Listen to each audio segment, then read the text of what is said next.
ہیڈرین روم کا 14واں شہنشاہ۔ قدیم روم کو عظیم بنانے والے حکمرانوں میں سے ایک شہنشاہ ہیڈرین تھا۔ وہ ہیڈرین جسے تاریخ دانوں نے روم کے 5 اچھے حکمرانوں کی فہرست کا حصہ بنایا۔ اس ویڈیو میں جانیں گے کہ آخر ہیڈرین کون تھا، اسے روم کے بہترین حکمرانوں میں کیوں شمار کیا جاتا ہے اور کیا وہ واقعی ایک شاندار حکمران تھا۔ چینل کو سبسکرائب کر دیں اور گھنٹی کا نشان دبا دیں تاکہ آپ تک ہماری دلچسپ اور معلوماتی ویڈیوز بر وقت پہنچتی رہیں۔ دوستو، ہیڈرین سال 76 عیسوی میں جنوری کی 24 تاریخ کو پیدا ہوا تھا۔ اس کی جائے پیدائش اٹالیکا نامی جگہ تھی جو جدید اسپین کا علاقہ تھا۔ ہیڈرین کے خاندان کا شمار روم کے قدیم امراء میں ہوتا تھا۔ اس کا والد سینیٹر تھا۔ جب ہیڈرین 10 برس کا تھا تو اس کا والد انتقال کر گیا، جس کے بعد اس کی پرورش کا فریضہ اس کے والد کے کزن یعنی اس کے چچا ٹریجن کو سونپ دیا گیا۔ ٹریجن کی اہلیہ جس کا نام پلوٹینیا تھا، اس کی تعلیم پر توجہ تھی۔ کہا جاتا ہے کہ بچپن میں ہیڈرین کی یونانی شاعری اور ثقافت کے مطالعے میں شدید دلچسپی تھی، جس کی وجہ سے اس کا نام چھوٹا یونانی لڑکا پڑ گیا تھا۔ 90 عیسوی میں اسے سپاہی کی تربیت دی گئی۔ اس کے بعد اسے فوج میں ٹریبیون کا عہدہ مل گیا اور وہ سپاہیوں کے 3 بڑے یونٹس کی سربراہی کرنے لگا۔ 97 عیسوی میں اس وقت کے شہنشاہ نروا نے ہیڈرین کے چچا ٹریجن کو اپنا وارث قرار دیا تو روم سے دور ذمہ داریاں نبھانے والے ٹریجن کو یہ خوشخبری پہنچانے کا فریضہ ہیڈرین کو سونپا گیا۔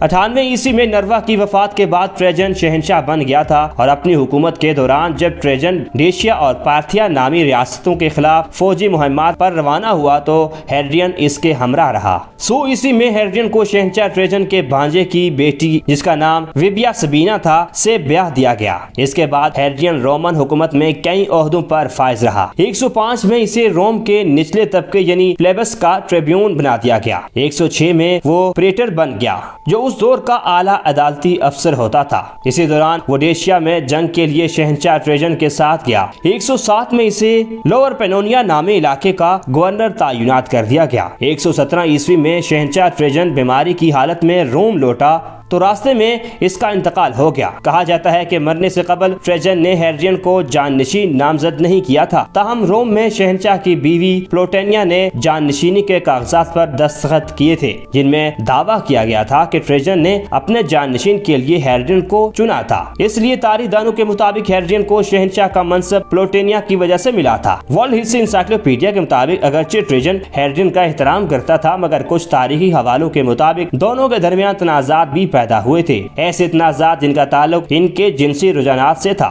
کہا جاتا ہے کہ ٹریجن اور ہیڈرین دونوں ہم جنس پرست تھے۔ ٹریجن نے کئی پسندیدہ نوجوان رکھے ہوئے تھے۔ ہیڈرین نے ان میں سے کسی نوجوان کو اپنی جانب مائل کرنے کی کوشش کی تھی، جس سے دونوں میں تنازع پیدا ہوا تھا، تاہم بہت سے تاریخ دانوں اسے افواہ اور من گھڑت کہانیاں قرار دیتے ہیں۔ آئیے اب جانتے ہیں کہ بطور شہنشاہ ہیڈرین کا دور کیسا تھا۔ تاریخ دانوں کے مطابق جب وہ اقتدار میں رہا، روم کی عوام اس سے خوش رہی۔ اس نے توسیع کے بجائے امن کی پالیسی اپنائی تھی۔ اس کے اقتدار سے متعلق ایک دلچسپ حقیقت یہ تھی کہ اس نے حکومت کے دوران لگ بھگ 57% وقت دارالحکومت روم سے باہر گزارا تھا۔ پروفیسر ڈی برینڈن کے مطابق ہیڈرین نے اپنے اقتدار کے 21 برسوں میں سے 12 برس سلطنت کے مختلف صوبوں میں سفر کرتے گزارے تھے۔ ان دوروں کے دوران شہنشاہ نہ صرف مختلف علاقوں کی حکمرانی کو دیکھتا بلکہ فوج کے ڈسپلن پر بھی نظر رکھتا تھا۔ مورخین کے مطابق وہ ایک شاندار منتظم تھا جو حکومت اور انصاف کے انتظام کے تمام پہلوؤں سے آگاہ رہتا تھا۔ مورخین کے مطابق ہیڈرین کا یہ رویہ ماضی کے حکمرانوں سے مختلف تھا، کیونکہ اس سے قبل زیادہ تر حکمرانوں کو جنگوں کے لیے روم سے باہر وقت گزارنا پڑتا تھا اور امن کے دوران وہ مختلف علاقوں کی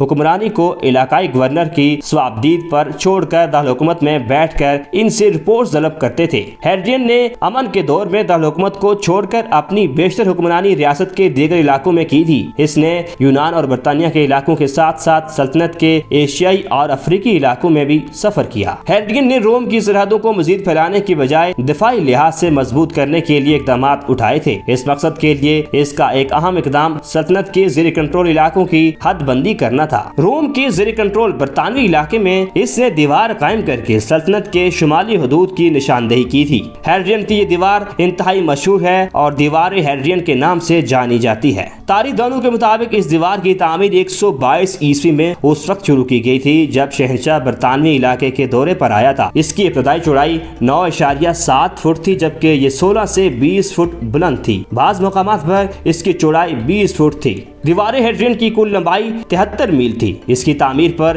15,000 سپاہیوں کو 6 برس کا عرصہ لگ گیا تھا۔ دیوار کے ساتھ کل 16 قلعے بنائے گئے تھے جبکہ ہر قلعے میں 800 سپاہیوں کے رہنے کا انتظام تھا۔ کہا جاتا ہے کہ یہ دیوار رومن سلطنت کی طاقت کا اظہار تھی۔ مورخین کے مطابق ہیڈرین کو فن تعمیر میں خاصی دلچسپی تھی اور وہ تعمیراتی ماہرین کے ساتھ اپنے خیالات اور منصوبے شیئر کرتا تھا۔ اس نے روم میں نئے شہر بنائے، مقبرے تعمیر کیے اور سڑکوں کی حالت کو بہتر بنایا۔ اس نے ریاست کے لگ بھگ تمام صوبوں کے انفراسٹرکچر کو بہتر بنانے کی کوشش کی۔ اس کے دور میں آگ سے متاثر ہونے والے پینتھیون نامی مندر کی تعمیر نو کی گئی۔ شہنشاہ ہیڈرین کی ایک اور اچھی بات اپنے سپاہیوں کو احترام دینا تھا۔ اسے رومن فوج سے انتہائی عقیدت تھی۔ وہ عام سپاہیوں کے ساتھ کھاتا پیتا تھا اور ان کے درمیان سو جاتا تھا۔ ورلڈ ہسٹری انسائکلوپیڈیا کے مطابق ہیڈرین کو عموماً سپاہیوں کے لباس میں دکھایا گیا ہے۔ تاریخ دان جہاں ہیڈرین کے دور کے ان اچھے اقدامات کا ذکر کرتے ہیں وہیں اس کے ایک جنسی سکینڈل کا تذکرہ کرنا بھی نہیں بھولتے۔ دراصل رومن شہنشاہ کو اینٹونیوس نامی لڑکے سے عشق ہو گیا تھا۔ ورلڈ ہسٹری انسائکلوپیڈیا کے مطابق قدیم روم کی ثقافت میں بوڑھے مردوں اور نوجوان لڑکوں کے تعلقات قابل قبول چیز تھے۔ اینٹونیوس کا تعلق بیتھینیا نامی علاقے سے تھا۔ کہا جاتا ہے کہ 123 عیسوی میں ایک دورے کے دوران شہنشاہ کی نظر 13 سالہ اینٹونیوس پر پڑ گئی جس کے بعد وہ اس کے عشق میں مبتلا ہو گیا۔ وہ کئی برس تک اس کی قربت میں رہا۔ ہیڈرین کے ملکی دوروں کے دوران اینٹونیوس اس کے ہمراہ رہتا تھا۔ 130 عیسوی میں مصر کے دورے پر وہ شہنشاہ کے ہمراہ تھا کہ دریائے نیل میں ڈوب کر جاں بحق ہو گیا۔ شہنشاہ ہیڈرین کے مطابق اینٹونیوس کی ہلاکت حادثے کا نتیجہ تھی، مگر رومن تاریخ دان ڈیوکیسیس کے مطابق شہنشاہ کئی برس سے ایک بیماری میں مبتلا تھا اور اینٹونیوس نے ہیڈرین کے شفایابی کے لیے ایک رسم کے طور پر اپنی جان کی قربانی دی تھی۔ تاہم اینٹونیوس کی موت کی وجہ کوئی بھی ہو، یہ ایک تسلیم شدہ حقیقت ہے کہ اس کی ہلاکت نے شہنشاہ کو غم سے نڈال کر دیا تھا۔ دریائے نیل میں جس مقام پر اینٹونیوس ڈوبا تھا، شہنشاہ نے وہاں ایک شہر کی تعمیر کا حکم دیا جس کا نام اینٹونیوس پولس رکھ دیا گیا۔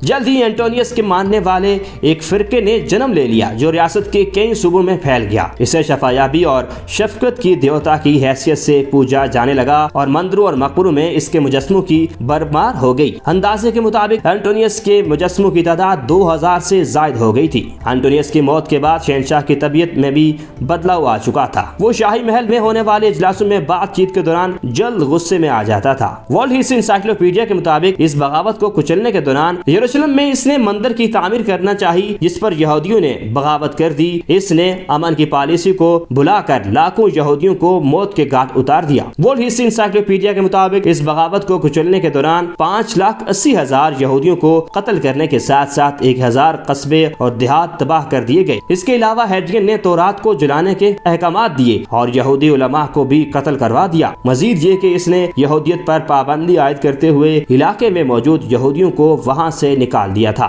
اس کے کچھ برس بعد وہ بیمار رہنے لگا اور 138 عیسوی میں ہارٹ اٹیک سے اس کا انتقال ہو گیا۔ دوستو، تو یہ تھی روم کے 14ویں شہنشاہ ہیڈرین کی کہانی۔ امید ہے آپ کو ہماری آج کی ویڈیو پسند آئی ہوگی۔ انشاءاللہ اگلی ویڈیو میں قدیم رومن تہذیب کے بارے میں مزید دلچسپ اور حیرت انگیز معلومات آپ کے سامنے رکھیں گے۔ تب تک کے لیے اللہ حافظ۔